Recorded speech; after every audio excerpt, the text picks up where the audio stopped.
मगर अब सुनिए, दिल के कानों से सुनिए, जरा गौर से सुनिए। अल्लाह अकबर। एक काफिला सफर कर रहा था। सफर करते करते जब वो आगे बढ़ा हज के सफर में, तो उन्होंने क्या देखा, एक बंदे का इंतकाल हो गया। और जब उसका इंतकाल हो गया, सोचा हाजी है, हाजी साहब का इंतकाल हो गया। अभी काबे तक पहुंचे भी नहीं थे कि हाजी साहब का इंतकाल हो गया। हाजी साहब का इंतकाल हुआ तो उनके चेहरे पे कपड़ा ढांक दिया गया। जब कपड़ा ढांक दिया गया, थोड़ी देर के बाद लोगों ने सोचा चलो गुस्ल दे दो, चलो कफन पहना दो ताकि हम इनको दफन कर सकें। जैसे ही गुस्ल देने के लिए चेहरे से कपड़ा हटाया तो क्या देखते हैं कि हाजी साहब का चेहरा गधे की तरह हो गया, गधे की शक्ल इख्तियार कर गया। अल्लाह अकबर। पूरे काफले में कोहराम मच गया, पूरा काफला बेचैन हो गया। अरे सफर हज में मरना तो बड़ी सआदत की बात है, लेकिन सब रोने लगे, सब बेचैन होने लगे, दुआ करने लगे। और दुआ करते थे, या अल्लाह तू किसी पे जुल्म तो नहीं करता, सफर हज में मरने वाला इसका चेहरा गधे की तरह हो गया।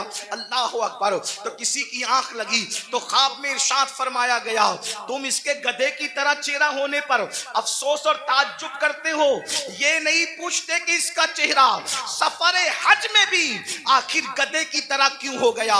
जब पूछा गया तो बताया गया, ये सूद के पैसे से हज पे आया था और ये सूद का कारोबार करता था, इसलिए बतौर इबरत इसकी शक्ल को गधे की तरह कर दी गई। मेरे प्यारे आका अलैहिस्सलातु व तस्लीम के प्यारे दीवानों, दुनिया दुनिया दुनिया की मोहब्बत, दुनिया का माल, कुरान कहता है अल्हाकुमुत तकासुर हत्ता ज़ुरतुमुल मक़ाबिर, हलाक कर दिया तुमको माल की मोहब्बत ने, यहां तक कि तुम कब्रों के गढ़ों तक पहुंच गए। माल की मोहब्बत से निकलो। माल कमाना बुरा नहीं है, लेकिन माल की मोहब्बत में मजहब व मसलक का सौदा करना बुरा है, आखिरत को फरोख्त करना बुरा है। याद रखिए, ये दुनिया है। एक बात मैं आपसे कहता हूं, आप बहुत अच्छे से सुन रहे हैं, 99% लोग अच्छे से सुन रहे हैं, 1% लोग अगर गड़बड़ कर रहे हैं, ये मैं उनके ईमान और अकीदे पे छोड़ता हूं। क्योंकि कुछ लोग ऐसे होते हैं जो अपने वजूद के होने की गवाही में चिल्लम चाट करते हैं, उन्हें करने दीजिए। मेरी तवज्जो 1% लोगों की तरफ नहीं, मेरी तवज्जो उन 99% खुशनसीबों की तरफ है जो अपनी आखिरत को बेहतर बनाने के लिए यहाँ बैठे हैं, जो अल्लाह की रजा के लिए यहाँ बैठे हैं। 1% लोगों में, चाहे जमीन पे बैठे लोग हों, चाहे मिंबर पे बैठे लोग हों, जो गड़बड़ करे उनको करने दीजिए। आप सुनिए, अब उस 1% में से भी 50% उसमें से भी इधर आ गए हैं और माशाल्लाह सब सुन रहे हैं। आधा % उसमें से अब लोग अगर कुछ हैं उनको करने दे वो जो कर रहे हैं, लेकिन गौर से सुनिए। एक बात आपसे कहता हूं, हम झूठ बोल के माल कमा लें, हम सूद के जरिए माल कमा लें, हम चोरी के जरिए माल कमा लें, किसी जरिए माल कमा लें, थोड़ा जरा गौर कीजिए। अगर हम पीवर हलाल के जरिए भी माल कमाएं तो मुझे बताइए माल किससे वफा करता है? जो हमसे वफा करेगा। एक बात याद रखना, माल जरूर कमाओ मगर माल के चक्कर में अल्लाह को मत भूलो। यही तो फिरौनियत है। देखो, मालदार फिरौन भी है, मालदार उस्मान गनी भी है, मालदार नमरूद भी है, मालदार सुलेमान अलैहिस्सलाम भी है, मालदार जो है वो कारून भी है और मालदार जुल्करनैन भी है। लेकिन फर्क क्या है? दोनों मालदारों की मजम्मत नहीं है। सैयदना उस्मान गनी को माल के बदले में जन्नत बेची गई है।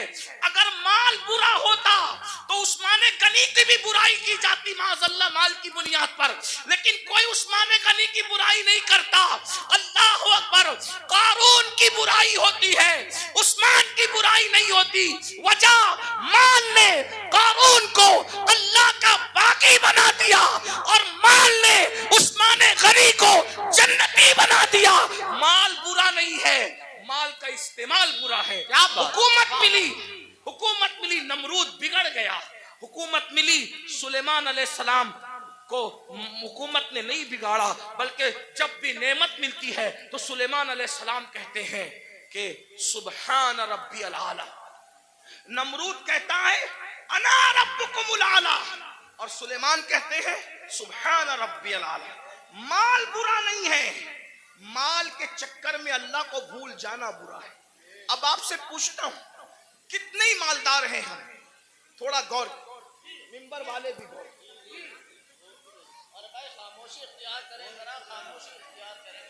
माल सबको अल्लाह ने दिया, आपको भी दिया, और जिनको नहीं मिला मैं दुआ करता हूं अल्लाह उन सबको अता करे, आमीन आमीन।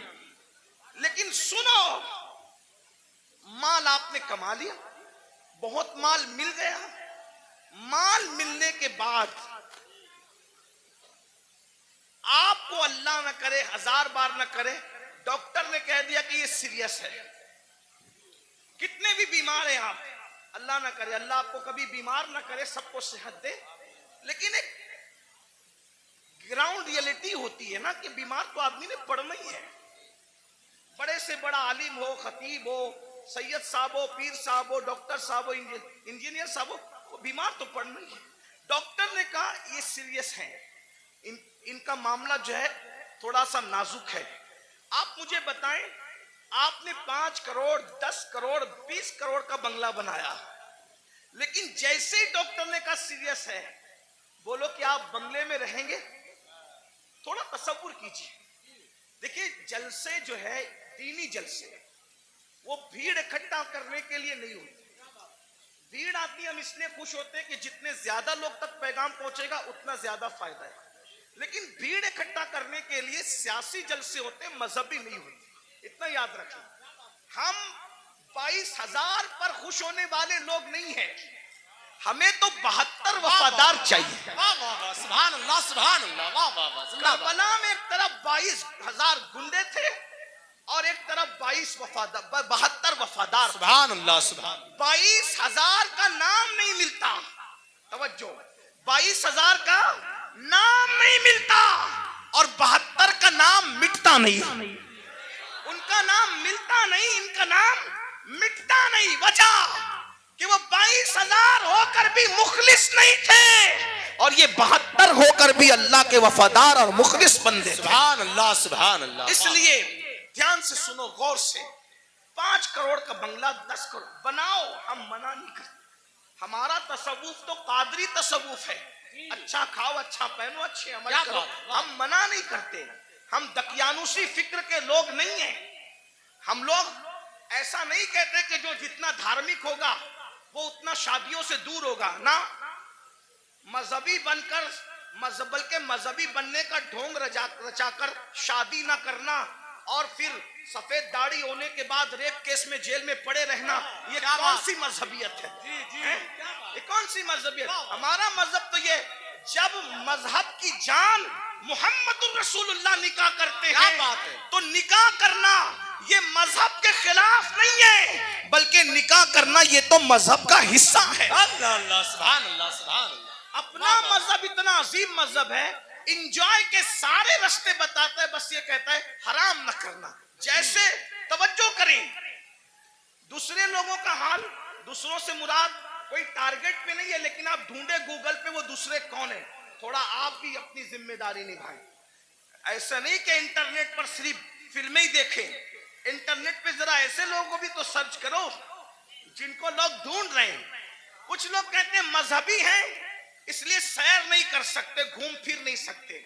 मैंने वो कहा वो किसी का फरसूदा मजहब होगा जिसमें सैर नहीं कर सकते।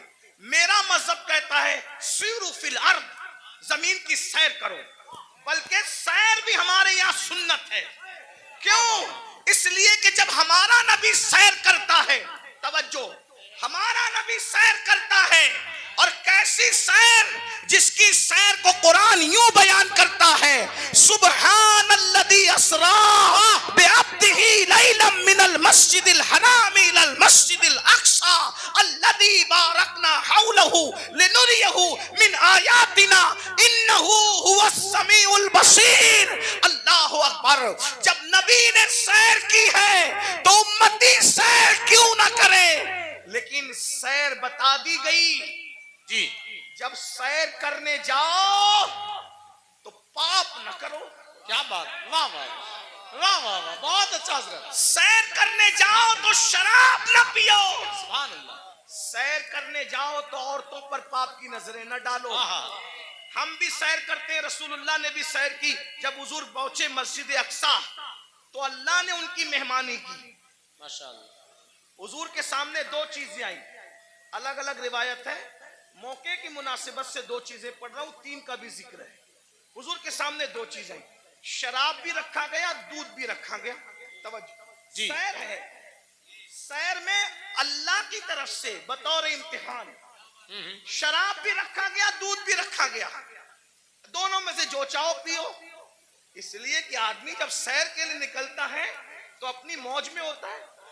आदमी जब हुजूर के लिए नहीं कह रहा हूं, मैं जनरल बात कर रहा हूं, सैर के लिए निकलता है अपनी कैफियत में होता है, सैर के लिए निकलता है अपने अंदाज में होता है।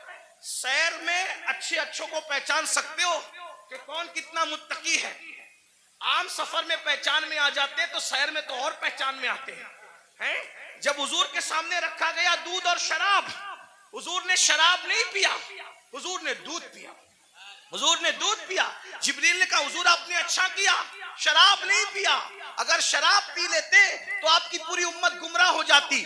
उस सैर में नबी ने शराब नहीं पिया, दूध पिया। बता दिया मेरे उम्मतियों, हम सैर के लिए निकले, शराब छोड़कर दूध पिया। तुम भी निकलना, शराब को हाथ मत लगाना, दूध पियो तो जायज है, शराब पीने की इजाजत नहीं है। हुजूर ने नारे तकबीर, नारे रिसालत, मसलके आला हजरत, जामिया अरबिया मदीनतुल उलूम, जश्ने दस्तार बंदी। वाह वाह वाह, सुभान। सैर करने के लिए गोवा जाओ, मना नहीं है। समुंदर देखना, दाएं बाएं नहीं देखना। ये भी हमारे नबी की सैर में हुजूर जा रहे थे मस्जिद अक्सा, हुजूर जा रहे थे मस्जिद अक्सा। एक ने कहा मेरी तरफ देखें, मैं बतौर मफहूम पेश कर रहा हूं, उलमा जान रहे मैं कहां से पढ़ रहा हूं। मेरी तरफ देखे, हुजूर ने नहीं देखा। दूसरे ने कहा मेरी तरफ देखे, हुजूर ने नहीं देखा।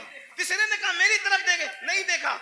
हुजूर सैर तो कर रहे हैं मगर साथ वो निगाह जिसके बारे में मेरे इमाम कहते हैं, नीची आंखों की शर्मो हया पे दुरूद, ऊंची बीनी की रिफत पे लाखों सलाम।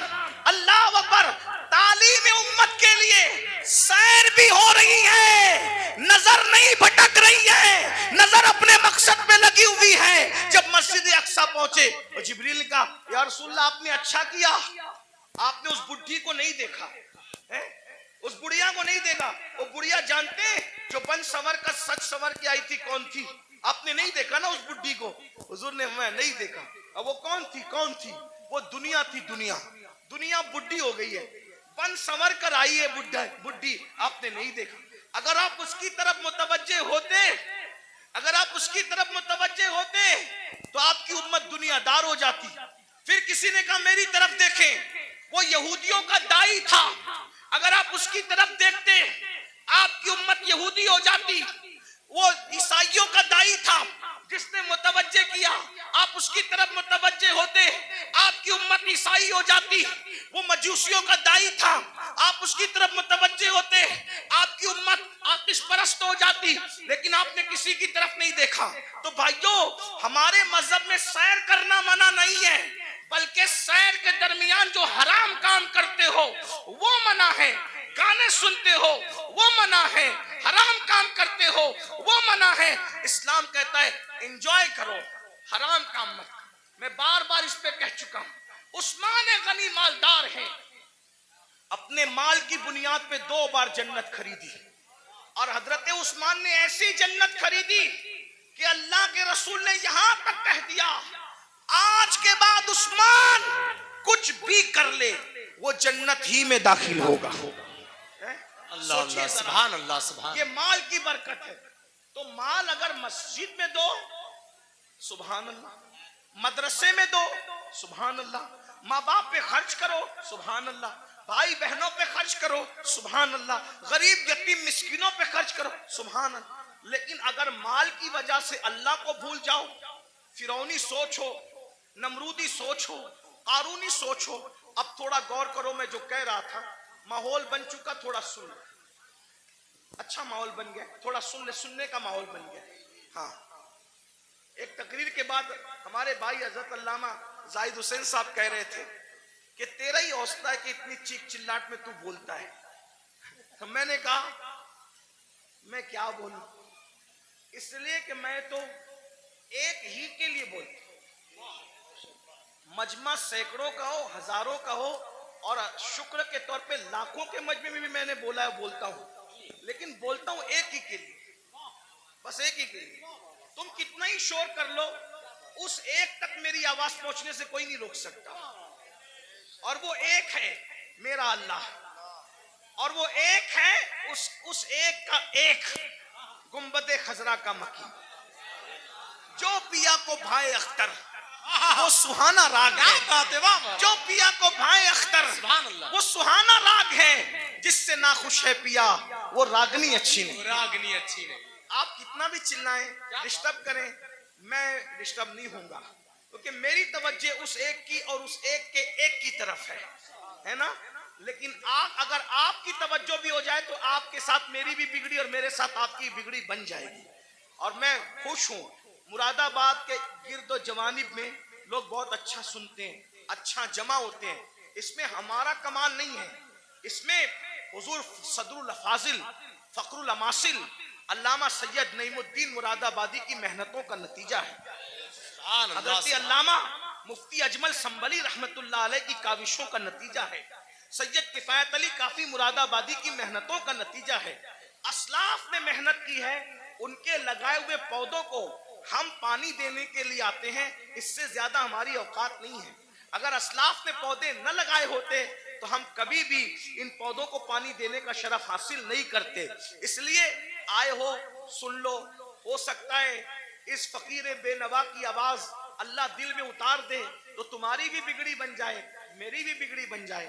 ये माल माल माल माल माल माल माल में डूबे हो तो तसव्वुर करो, 5 करोड़ का बंगला हो, 10 करोड़ का बंगला हो, कितना भी कीमती पलंग हो, सागवान का बनाओ, इसका बनाओ, उसका बनाओ, डॉक्टर कहते हैं आप सीरियस है, आपकी जान को खतरा है, सही कहना, वो बंगला छोड़कर हॉस्पिटल में आते हो कि नहीं आते है ना।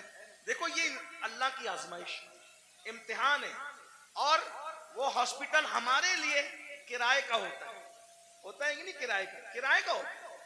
बहुत घमंडी आदमी, थोड़ी सी दौलत आ जाती है पैर जमीन पे नहीं टिकते, दौलत देने वाले खुदा को भूल जाता है, इज्जत मिलती है अल्लाह को भूल जाता है, इज्जत देने वाले खुदा को भूल जाता है। भाइयों सोचो ना जरा, मेरे जवानों से खास मुखातिब हूं, जवानों सोचो, तुम कौम का मुस्तकबिल हो, तुम ही हमारी कौम का सरमाया हो। दौलत के नशे में फिरौनी सोच मत पैदा होने दो, बीमार पड़ोगे हॉस्पिटल में एडमिट किए जाओगे। नंबर 1, अल्लाह का पहला इम्तिहान, किराए की बेड पर आके पड़ गए, जिसका किराया 5,000 है, 10,000 है, 25,000 है, कितना भी महंगा किराया है, लेकिन है वो बेड किराए का। नंबर 1। नंबर 2, बंगला कितना भी बड़ा है, लेकिन प्राइवेट रूम हॉस्पिटल का 10 बाई 10 या 20 बाई 20 से ज्यादा का नहीं है। नंबर 3, कितने भी कीमती कपड़े हों, सारे कीमती कपड़े उतार लिए जाते हैं और हॉस्पिटल के मामूली से सस्ते कपड़े पहना दिए जाते हैं। यही है। अब अगर सेहत हासिल करके घर पहुंच गए तो सुभान अल्लाह, वरना अगर मरे तो किन कपड़ों में है?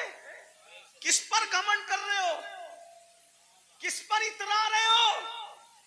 यही माल है ना जो मस्जिद में जाने नहीं देता। दुकान का शटर बंद करके नमाज के लिए मस्जिद में जाऊंगा तो कितने कस्टमर चले जाएंगे। जालिम सोच, ये माल की हैसियत, माल से बड़ा बेवफा कोई है, माल से बड़ा गद्दार कोई है, और तू इस माल से दिल लगाया जो माल ने बीमारी में भी तेरे काम ना आया, इस महल से दिल लगाया जिसने बीमारी में भी तुझे घर से बेघर कर दिया, हॉस्पिटल के कपड़ों में तू मरा, हॉस्पिटल की 4 दीवारी में तूने आखिरी सांसें ली, ये तेरे माल की औकात है। अरे काश तू माल भी कमाता, लेकिन माल में तू अल्लाह को नहीं भूलता, घमंड नहीं करता, माल कमाता, ज़कात देता, माल कमाता, नमाज पढ़ता, माल कमाता, गरीबों की मदद करता, माल कमाता, हज उम्रा करता, माल कमाता, लोगों को, कमजोरों को मजबूत बनाने की कोशिश करता। लेकिन अफसोस, इस माल ने मेरी कौम के जवानों को घमंडी कर दिया। उन भाइयों को आगे बढ़ने से पहले एक बात करता हूं, 2 बातें करके बात खत्म कर लूंगा, बस 2 बातें, आखिरी की 2 बातें, एक और एक सुने। एक बार बादशाह हारून रशीद हज के लिए निकला। हारून रशीद बादशाह हज के लिए निकला।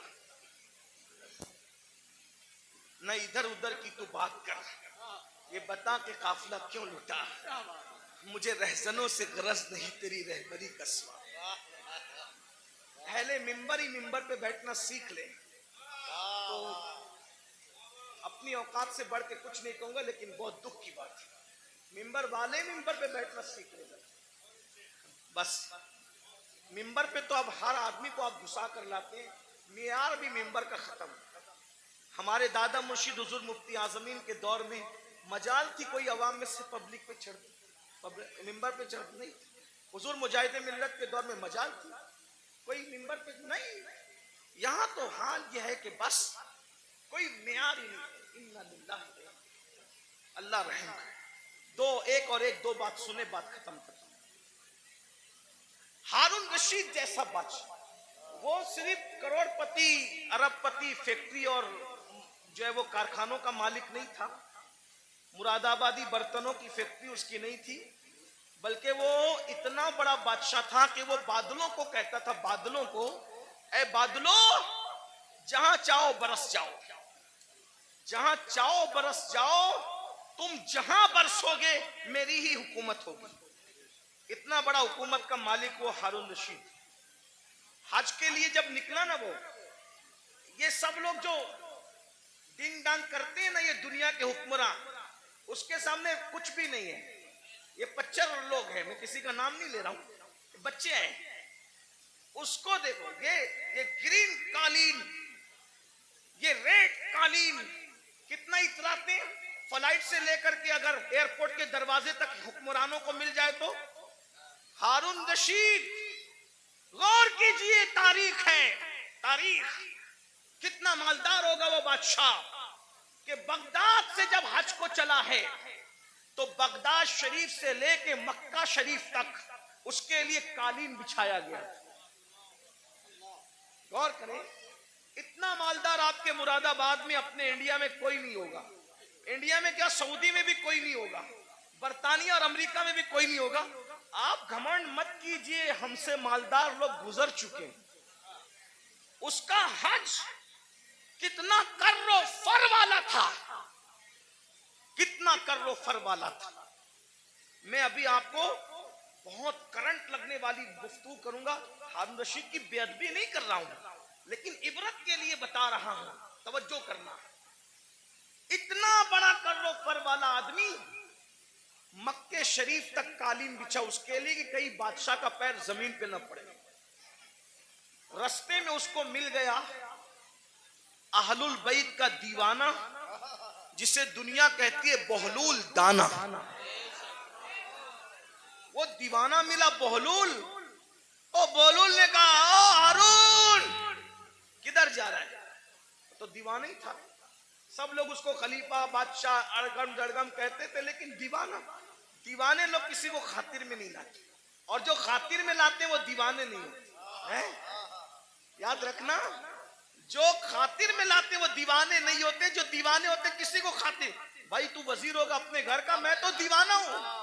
तू बादशाह होगा अपने घर का, मैं तो दीवाना हूं। मेरे भाई, दुनिया का दीवाना किसी को खातिर में नहीं लाता।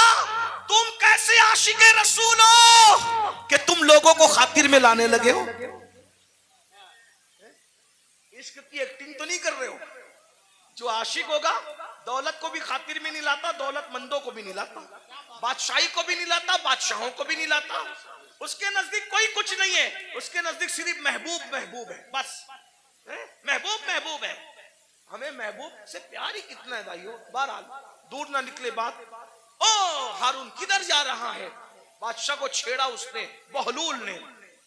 हारून ने कहा हज को जा रहा हूं। अच्छा, लोगों का खून पी के हज को जा रहा है? बहुत खून पिए हो है ना, आप भी बहुत खून पियो। बहन का खून पिया, हिस्सा दबाया, हज को जा रहे हो हैं? हाजी साहब हज को जा रहे हैं, कहां? बहन का हिस्सा मार के। वाह भाई वाह, क्या हाजा है। भाई का हिस्सा दबा के हाजी साहब हज को जा रहे हैं, मस्जिद बना रहे, पूरी मस्जिद बनाई। स्टेज से ऐलान हुआ, मुखय्यरे कौम व मिल्लत, इन्होंने मस्जिद बनाई, इनके लिए अल्लाह ने महल बनाया। पता चला कि भाई का हक अभी तक नहीं दिया। मस्जिद बनाना फर्ज न था, भाई का हिस्सा देना फर्ज था, है ना। हर साल हज करना फर्ज न था, बहन का हिस्सा देना फर्ज था। दबा रहे हो, खूब दबा रहे हो, दबा लो, खून चूस रहे हो। खून पीने वालों, ओ लोगों का खून पीने वालों, खून पी रहे हो, खून।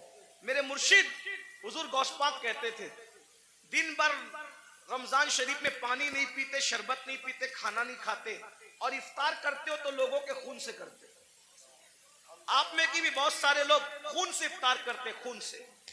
रूह अफ़ज़ा नहीं पीते, खून पीते हो, खून खून पीते हो। खजूर नहीं खाते, मक्के मदीने मुनव्वरा की, खून से इफ्तार करते हो। वो कैसे? सबके हाथ में खजूर तो नजर आती है, मगर वो खजूर नहीं होती, वो खून होता है। क्यों? अगर आपने झूठ बोलकर किसी को धोखा देके माल कमाया था और उससे खजूर खरीदी थी, दिखने को तो खजूर थी, मगर वो लोगों का खून था। किसी का कर्जा लेके हड़प कर लिया था, उससे इफ्तार का दस्तरखान सजाया था, देखने को तो वो फल फ्रूट और रूह अफ़ज़ा थे, मगर वो लोगों का खून था। कब तक लोगों के खून से इफ्तारी करोगे? कब तक लोगों के खून से इफ्तारी करोगे? भूखे प्यासे रहने के सिवा कुछ नहीं मिलने वाला। गौस पाक फरमाते थे, लोगों के खून से इफ्तारी करते, हराम माल से इफ्तार करने वाले, तू लोगों के खून से इफ्तारी करता है। सूद से इफ्तारी करने वाले लोगों के खून से इफ्तारी करता है। यहां मैं मुसलमानों को कह दूं, मेरे भाइयों, नमक से इफ्तार कर लेना, नमक से, मगर किसी हराम के दस्तरखान पे कभी इफ्तारी करने मत जाना। आज तो तुम्हारे लिए हुकूमतों के ऑफिसों में दस्तरखान बिछते, इफ्तार पार्टियां हो रही है। मुसलमानों का खून चूसने वालों के साथ इफ्तारी करने वालों, तुम्हें शर्म नहीं आती? क़यामत के दिन रसूलुल्लाह को मुंह क्या दिखाओगे? और गैरत का सौदा ना करो, गैरत का जनाजा ना निकालो। नबी पाक का आशिक वो होता है, उसके बदन पर पेवन वाला लिबास तो हो सकता है, उसके बदन पर गुनाहों के धब्बे वाला लिबास नहीं होता। गैरत सीखो, गैरत। इकबाल ने कहा था, ऐ ताहिरे लाहौती, उस रिस्क से मौत अच्छी जिस रिस्क से आती हो परवास में पहुंचाए। क्या बात हजरत, जिंदाबाद जिंदाबाद, वाह वाह। बहरहाल हारून से बहलूल ने कहा, मैं बहलूल की बात नकल कर रहा हूं, हारून की कोई तौहीन नहीं करो। अगर कोई हारून का चाहने वाला हो तो प्लीज वो मेरे ऊपर कोई इल्जाम नहीं। मैं सिर्फ हारून की बात इबरत के, और जो बात इबरत के तौर पे कही जाती है कोई बेहतरीन है, तो क्या लोगों का खून चूस के, बादशाह था ना भाई, खून चूस के जा रहा है आज को। हारून ने कुछ नहीं कहा। तो बहलूल ने कहा, बड़ा घमंड है ना तेरी हुकूमत पर। अब भी सुनो आप, बहुत घमंड है तुझे अपनी हुकूमत पे, और तो होना भी चाहिए। बादशाह ने कहा होना भी चाहिए। ओ बहलूल पागल, तुझे क्या पता हुकूमत की लज्जत क्या होती है? पर मैं तेरी हुकूमत की हैसियत मेरे नजदीक एक गिलास पानी से ज्यादा भी नहीं है, गिलास भर पानी से ज्यादा नहीं है तेरी हुकूमत की कीमत। बहुत घमंड न कर, बहुत घमंड न कर। बहलूल की बात पर हारून ने हंसना था, हंसा जैसे हम लोग की बात पे भी लोग हंसते हैं। हम लोग जब इस तरह की बातें करते हैं, लोग हंसते हैं, मौलवी लोग को देखो पागल हुए हैं, दौर इतना तरक्की कर गया, ये अभी तक यही करते हैं, कब्र में क्या होगा, हश्र में क्या होगा, और ये क्या होगा, वो क्या होगा। देखो दुनिया तरक्की कर रही है, दुनिया पिज्जे खा रही है, अभी ये कब्र के बिच्छुओं को लेके बैठे। ठीक है, जो कहना है कह लो, लेकिन नबी ने जो कह दिया वही होगा।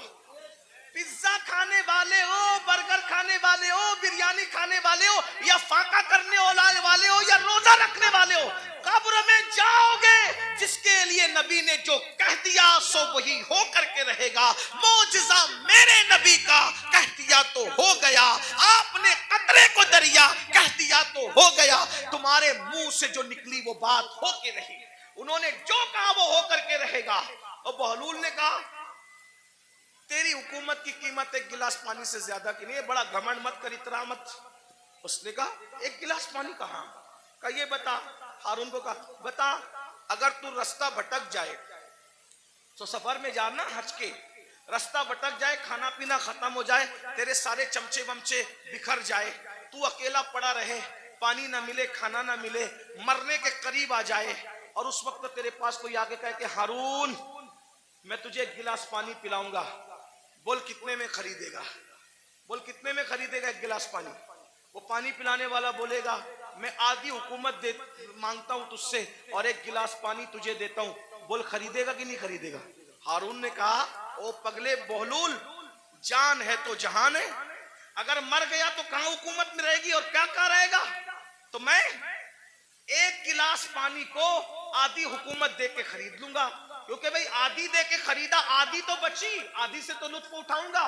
का वो गिलास भर पानी पिया ही था कि पेशाब लगी आधे घंटे, 2 घंटे के बाद, और पेशाब लगी, अब पेशाब निकल नहीं है बाहर, लगी तो है, प्रेशर तो आ रहा है, बाहर निकलती नहीं पेशाब।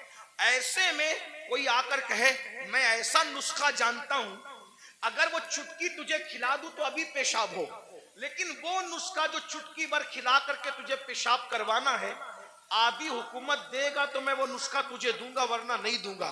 बोल पेशाब करने के लिए वो आधी हुकूमत दे के नुस्खा लेगा कि नहीं लेगा? कब बिल्कुल लूंगा, क्योंकि जान है तो जान है, इसलिए कि हुकूमत ना रहेगी जिंदगी तो रहेगी। तो कहा अल्लाह से डर, जिस हुकूमत की कीमत एक गिलास पानी नहीं, उसको तू इतना चाहता है कि अल्लाह को भूल गया है?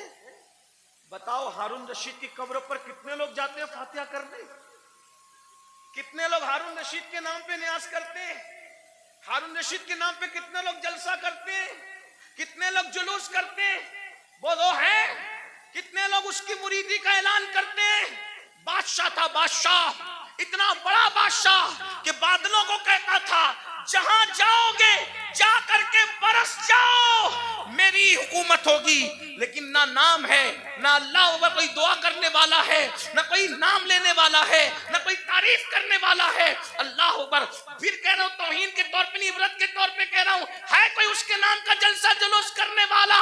नहीं नहीं नहीं। बताओ, जब इतने बड़े बादशाह का कोई नाम लेवा नहीं है, जबकि उसकी जिंदगी में कुछ तकवा भी नजर आता है, लेकिन अल्लाह अकबर, उस मर्द कलंदर को देखो जो मदीने मुनव्वरा से एक लिबास पहन कर आया था और पूरी जिंदगी उस पे गुजार दिया और 90 लाख को ईमान की दौलत अता कर दी। 800 साल से ज्यादा का अरसा गुजर रहा है, हिंदुस्तान में कोई कोना ऐसा नहीं है कि रोजाना गरीब नवाज को खिराज अकीदत न पेश किया जाता। नारे तकबीर, नारे रिसालत, उनके नाम फैजाने ख्वाजा गरीब नवाज मसलके आला हजरत, उनके नाम के डंके ना बजाए, ये हमारे लिए इबरत है। इसलिए दौलत के नशे में अल्लाह को मत भूलो। तो आका अलैहिस्सलाम फरमाते हैं, दूसरा गुरोह जो अपनी कब्र से निकलेगा तो उनका हाल क्या होगा? वो पागलों जैसे दिखेंगे, पागल नहीं होंगे, आसिफ ज़दा दिखेंगे, आसिफ। और आखिरी बात इस उन्वान की, आका फरमाते तीसरा गुरोह, तीसरा ग्रुप जब अपनी कब्र से निकलेगा तो वो जर्रे बेमिकदार से भी कम होगा। एक तो जर्रा होता है और जर्रे में जर्रे बेमिकदार से भी कम होगा। उनकी शक्लें तो इंसानों जैसी होगी, लेकिन वो बिल्कुल बारीक से जर्रे जर्रे दिखाई देंगे। अल्लाह की कुदरत, बारीक बारीक जर्रे दिखाई देंगे, वो बारीक बारीक जर्रे। और जानवर उनको कुचलेंगे मैदान महशर में, और इंसान उनको पैरों तले कुचलेंगे मैदान महशर में। और जब इंसान और जानवर उनको कुचल लेंगे तो कुचलने के बाद उन जर्रे बेमिकदार की शक्ल में उठने वाले इंसानों को पकड़कर जो जहन्नम के अंदर कैद खाना होगा, उस कैद खाने में ले जाकर के कैद कर दिया जाएगा। जरा गौर कीजिए, फिर आका फरमाते हैं उस कैद खाने में उनको नारुल अनियार, नारुल अनियार नाम का मशरूब पिलाया जाएगा। एक तो जर्रे बेमिकदार में उनको उठाया जाएगा, इंसान और फरिश्ते उनको पैरों तले कुचलेंगे, फिर उनको पकड़कर जहन्नम के कैद खाने में ले जाया जाएगा, उसमें उनको नारुल अनियार पिलाया जाएगा। सहाबा ने पूछा या रसूल अल्लाह, ये नारुल अनियार क्या है? तो आका फरमाते हैं ये जहन्नमियों का खौलता हुआ पीप है जो उनके जिस्म से निकलेगा, और जहन्नम की सड़ी हुई आग है जो उनकी गिज़ा बनेगी। सहाबा ने पूछा आका वो जर्रे बेमिकदार वाले लोग और वो जहन्नम के अंदर कैदी लोग, नारुल अनियार पीने वाले लोग, जहन्नम की सड़ी हुई आग खिलाई जाने वाले लोग, वो कौन होंगे? तो आका फरमाते हैं वो दुनिया में वो लोग होंगे जो घमंड करते होंगे, तकब्बुर करते होंगे। मैं चौधरी का बेटा, मैं मालदार का बेटा, मैं पढ़ा लिखे का बेटा। इल्म पर घमंड करने वाले, अमल पे घमंड करने वाले, नसब पे घमंड करने वाले, तकवे पे घमंड करने वाले, किसी किस्म का घमंडी होगा, कयामत के दिन उसको जर्रे बेमिकदार में उठाया जाएगा। ऐ मेरी जवानों, आपसे पूछता हूँ, ये घमंड ही तो है जो आपको उलमा के करीब नहीं होने देता।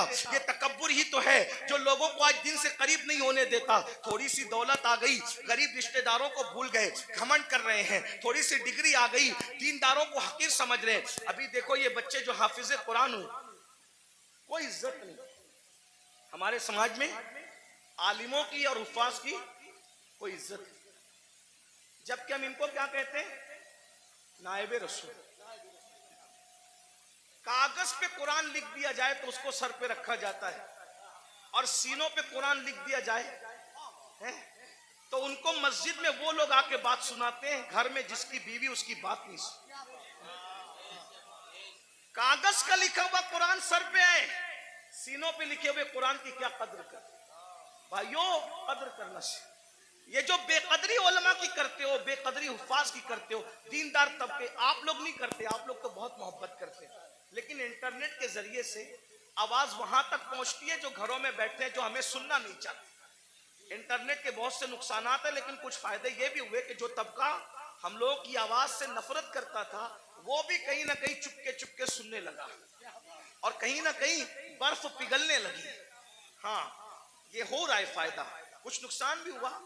हाँ, इसीलिए आपसे कहता हूं, इंटरनेट के सामने बैठते हो तो बड़े वकार से बैठा करो। आपके बैठने से किसी को हिदायत भी मिल सकती है, और मिंबर पे लड़ने से किसी का ईमान भी जा सकता है। इसका ख्याल रखना, इसलिए कि आपको अपने बेगाने सब देख। आपकी छोटी सी मिंबर पर की हुई झड़प किसी ईमानदार को कुफ्र तक ले जा सकती है, इतना याद रखना। इसलिए जरा होश से, मिंबर पे कोई लड़ने आए तो उससे हाथ जोड़ के कहो मैं हार गया, तू जीत गया। इसलिए कि मैं हारा हुआ कहलाऊंगा चलेगा, लेकिन मेरी वजह से कोई मेरे मसलक और मजहब से बेजार होकर के कुफ्र की तरफ जाए, मुझे ये गवारा नहीं। इसका ख्याल रखा जाए, बहुत हमें ख्याल करना होगा, क्योंकि हमें लोग देखती है, दो आंखें देखती है तो लोग इतना मोहतात होते हैं, ये हजारों आंखें देखती। ये इंटरनेट की जो है वो नहुसत या जो वो निफासत कुछ कम नहीं है। इसकी नहुसत भी बुरी है, इसकी निफासत भी बड़ी है, लेकिन इतना याद रखें, ये दो आंखें नहीं देखती इंटरनेट पे बैठने वालों को, करोड़ों आंखें देखती है, और आप उनका तसव्वुर नहीं कर सकते कि कौन कौन देखता है। इसलिए मिंबर पर हम खुदा के लिए 2 घंटे ही सही इस तरह बैठें कि हमारे बैठने को देखकर लोग मजबूर होके कहे, जब ये इस तरह बैठता है तो गरीब नवाज कैसे बैठते हैं, ये इस तरह बैठता है तो गौसे आजम कैसे बैठते हैं, ये इस तरह बैठता है तो इमाम अहले सुन्नत कैसे बैठते हैं। ये हमारा अंदाज होना चाहिए, अल्लाह करे हमें तौफीक मिले। लेकिन गुरूर और घमंड का क्या किया जाए? आज हमारा जवान तबका, नई नस्ल उलमा का मजाक उड़ा रही है, हुफ्फाज की इज्जत नहीं कर रही है। मेरे जवानों, अगर दौलत के नशे में घमंड किया, हुस्न के नशे में घमंड किया, किसी भी किस्म का तकब्बुर किया, तो अल्लाह के रसूल फरमा रहे, कब्र से जर्रे बेमिकदार की शक्ल में उठोगे, बेमिकदार, और पूरा मैदान महशर तुम्हें पैरों तले कुचलेगा, जहन्नम की कैद में डाले जाओगे, नारुल अनियार जहन्नम का पीप खोलता हुआ पिलाया जाएगा, जहन्नम की सड़ी हुई आग खिलाई जाएगी। इसलिए खुदा के लिए घमंड छोड़ दो, तकब्बुर छोड़ दो, और सोचो मैं इंसान हूं और सिर्फ इंसान, मैं इंसान हूं और सिर्फ इंसान हूं। और इंसान क्या है? मिन नुत्फा, इंसान को अल्लाह ने नापाक कतरे से पैदा किया, इंसान को अल्लाह ने सड़ी हुई मिट्टी से पैदा किया। मेरे भाई, सड़ी हुई मिट्टी और नापाक कतरे से तू पैदा हुआ है। अगर इबादत करके तू अल्लाह को मना ले तो तू फरिश्तों से बेहतर है, और अगर तू अल्लाह को राजी न कर सका तो फिर माज़अल्लाह तू जानवरों से भी बदतर है। जो आखिरी बात कहने के लिए कहा था, वो आखिरी बात ये है, इमाम गजाली के उस्ताद थे इमाम गजाली के उस्ताद, गजाली जैसी हस्ती जिसने 500 से ज्यादा उस दौर में किताब लिखी, आज से 900 साल पहले, और उनकी किताबें आज भी दुनिया में मौजूद हैं। तो इमाम गजाली के उस्ताद थे, उनके सामने एक नौजवान छोकरा लड़का अकड़ के चल रहा था। कुरान कहता है वला तमशी फिल अर्दी मरहा, जमीन पे अकड़ के मत चलो, अकड़ के मत चलो। आजकल के लड़के बाइक पे बैठते हैं, थोड़ा जिम विम करके बाजू बना लिए हैं, तो वो बाजुओं पर फूल पत्ती पता नहीं क्या क्या बना लेते हैं, ये हराम है, हराम। अल्लाह के रसूल अलैहि सलाम ने फरमाया गूंदने वालों पर और गुंदवाने वालों पर, दोनों पर अल्लाह की लानत। हाँ, ये गूंदने गुंदाने का सिलसिला पहले इस्लाम के दुश्मन लोग करते थे, हमारा काम नहीं है। गूंदना गुंदवाना हमारा काम नहीं। हमारे बाजुओं पर निशान नहीं होते, हमारे चेहरों पर सजदों के